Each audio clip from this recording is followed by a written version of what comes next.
Howdy travelers, and welcome to a new series I'm calling Spelunking in Space. Name subject to change, but what's important is that we're going to be exploring the caves of No Man's Sky. So I feel like caves are something that have been kind of underappreciated by the community. I think they're really essential to exploration. You know, it's what sets No Man's Sky planets apart from something like, say, Elite Dangerous, right? That you can have these vast underground networks that stretch for miles. And every planet, since Prisms now, has its own unique cave biome. So as we move across different planets, we're going to see different kinds of caves, hopefully, anyways. So this was originally going to be like one very, very, very long video where I visited 6 planets from 18 planets total from 3 different systems. But instead, I'm going to break this up into a 3-part series. And if y'all enjoy it, I can always do more later. But in this first episode, we're going to be exploring the No-HUD system, home of my home planet Sandoon.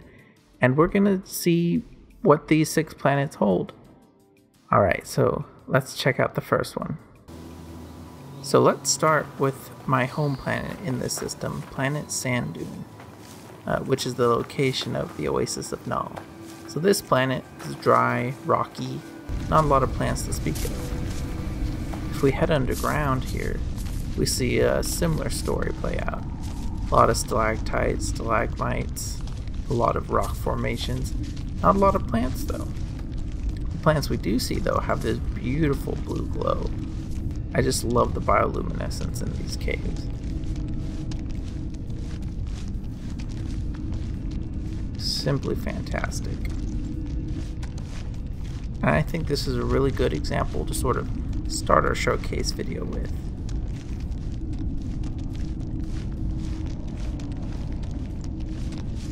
Sorry, I'm watching this along with you. It's beautiful to behold. So here we have a couple of vortex cubes, which are pretty common in cave systems, or in certain cave systems. And here's just this gorgeous ceiling structure. Here we have another look at the ceiling formations, which are beautifully lit by these blue plants. Gorgeous. Now this structure, I nicknamed it the Chandelier. It's at the center of this huge open cavern, and it's located relatively close to my settlement, so I'm thinking about turning it into a tourist attraction. Because I love the way it looks. But alright, we're gonna move pretty quickly in this video. So from here we're going to head to the next planet. So this planet is a lot different than Sandoon in that it's a frozen anomaly. So you're going to see some strange things in the back there. But how does that translate to a cave system? Well, as you can see, it's a lot different than what we saw on Sandoon. Down there we have some albumin pearls, which are pretty common in this cave system. Additionally, you see these caves are much wider, much more open, and they're just absolutely covered in grasses and mosses and shrubbery and things like that. A lot more little bioluminescent plants on the ceiling, and in different parts of the cave you have these dripping mosses, these big ivies just hanging down from the ceiling, which I love.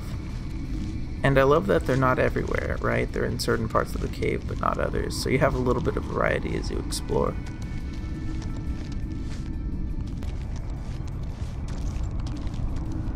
Wonderful. And the green color contrasts nicely with the blue above ground, the blue and the white of the snow and ice. It just feels a lot cozier down here.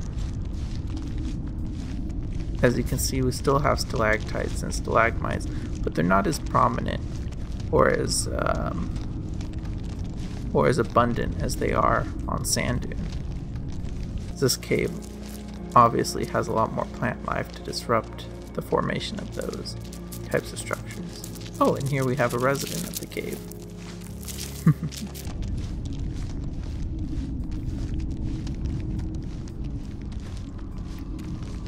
overall, I really enjoyed just how cozy these caves feel compared to the surface world.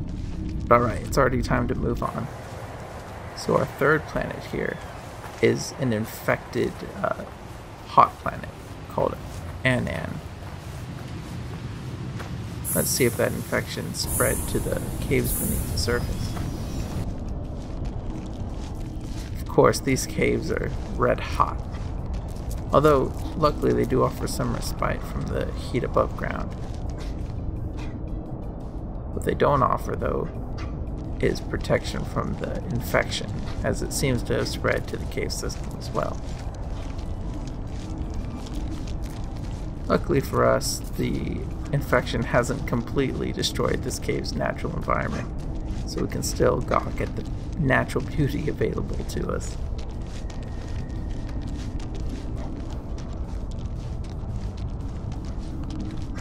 I really love how each cave biome sort of commits to a single color, so they feel distinct from each other. Because previously, caves in No Man's Sky, they all just use like the same assets, so no matter what color planet you're on, you'd go underground and it'd be like reds and blues and greens, and they would just be the same on pretty much every planet. Whereas this one, this feels completely different than the last two planets we've been on. Not just because of the infected things down there, but also just the color. Here we have a look at some hexagonal rock formations, as well as if you look on the top right there, you can see it here too. There are some like rocky structures that we haven't seen in the other two caves. So here we have a little bit of daylight, which also showcases how that coloration is applied to these structures as well, in the form of like little fungus or algae. Alright. So cool. I love those giant worms. So this is planet Rodaltri. It's called a violent planet because it's volcanically active. And just look at what that does to the caves down here. It is so steamy. I just absolutely love how the fog and the steam fills this cave. You can see it dripping with water everywhere because it's very moist down here. But on top of that, it's very hot, it's very humid because it's a volcanic world. But all that humidity leads to a ton of plant growth, a ton of rock formations. And I just love this volumetric fog that they added originally in Desolation, but then they applied it to caves in the Prisms update this year. It's gorgeous. And I love that it's not used in every cave. It just gives this cave a feeling entirely different from the last 3 planets we've been on at this point. It's spectacular.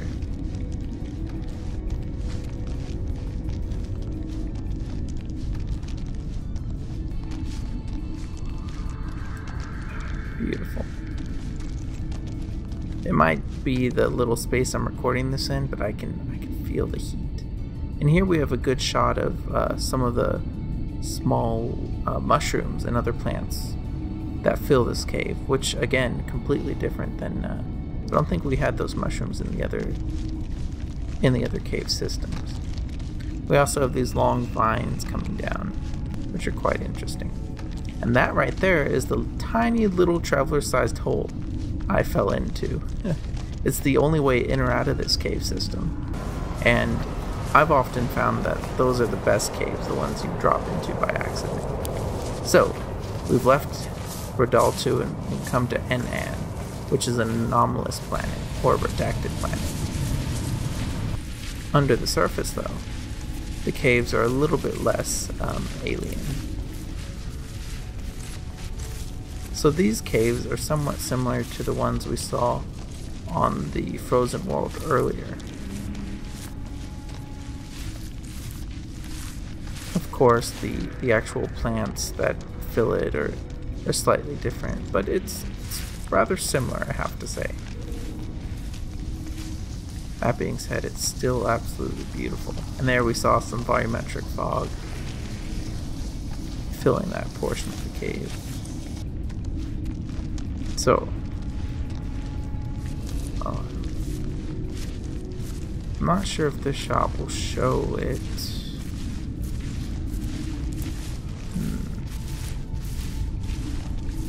No, perhaps not. There's also these round rocks that are occasionally coming out of the ceiling that I came across here, but I don't think they're gonna be in this footage. Oh, and there you can hear the toxic cave plants, which I had to contend with several times in this cave. Very toxic cave, surprisingly. You can see one there too. Oh, there's some in the back. You see those large round rocks? That was something that I only found in this cave, and just helped, you know, give it its own character. Which again, these are the kind of things that you might not notice if you just drop into a cave for a second to scan things and then leave. These are the kind of details you discover after, you know, exploring a few miles, not miles, but a few minutes underground. So the last planet in this system is Rumout. Where's the rum gone? It's a toxic anomaly. Oh, well, it's been infected, actually. It's an infested planet. But underneath we have these amazing saucer fungus. Just gorgeous. And this is such a great example because this chamber is absolutely filled with them. So on top of that, you can also tell the shapes of this cave are a little bit different than the other ones. They're very narrow, very tall. And then we also have certain parts of the infected biome leaking into the underground area as well. So you can see this thing. It's kind of spooky, especially seeing it down here in a cave. You can see a bit of the surface peeking through up there.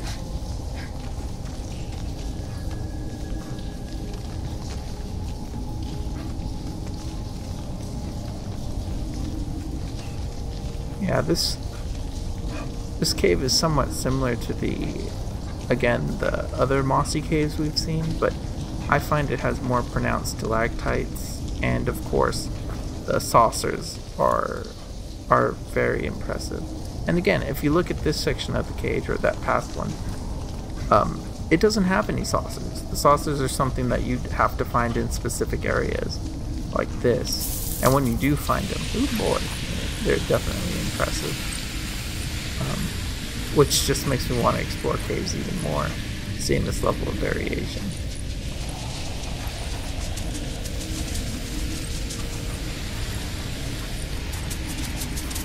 So that concludes my first round of planetary exploration. I hope you enjoyed it. Again, I've actually recorded footage of 18 planets, so I'm going to be doing at least 2 more episodes of this, just real quickly exploring some of the variation available in No Man's Sky.